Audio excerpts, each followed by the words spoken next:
last few days we've been running a training program for young energy professionals. The topic of the training program is energy security and energy governance against the backdrop of a changing international architecture in the energy sector, climate, ecology, these sort of issues of sustainability, really. We have a lot of participants that come from all over the world, and it's really important for us to share the knowledge that we have accumulated throughout the history of our organization with young energy leaders, so people that are on the way or on their path to become the future's decision makers. I think the added value of this training is that it's really about very different subjects like environmental protection, to renewable energies, to security of investment, to security of supply. Also, it covers a lot of countries, not only Western, Eastern Europe, but also Asia. We have participants from all over the world, so that's very important.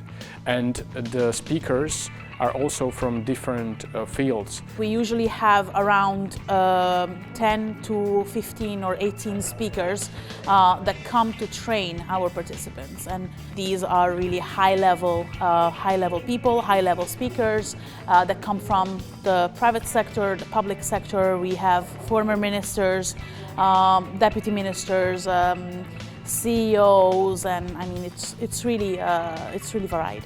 The training was divided into two main parts. One was the knowledge streams, when we had a chance to speak to experts, to have the presentations, learn stuff, and also ask questions then. And the other part, which was even more interesting, was kind of negotiation game, when we've been divided into different teams, having different objectives, and the task was to come to an agreement between all the parties and sign an agreement at the very end. So it was really interesting and also difficult task to do. Well, I advised a group which was the governmental group, and I spoke with them and tried to focus them on the purposes, or what does the government want to achieve out of an energy contract. What are its goals? How soon does the government want it? What will happen if these goals or part of them are not achieved? What are the priorities? What is the government willing to give, and what does it want in exchange? It's a process that needs to be taught. They were not aware of such a thing before. I'm almost certain that after two very intensive days, they're much more aware. I think the most interesting negotiations were in our group, where the Federal Republic of Oronia and two investors have been negotiating the investment agreement terms. And the most interesting part was when the investors have tried to insist on putting some specific and sensitive clause that limit the country to legislate further on during the period of the investment agreement. The key arguments we had to settle basically was the stakeholder position of each party, which was then our biggest issue to start with.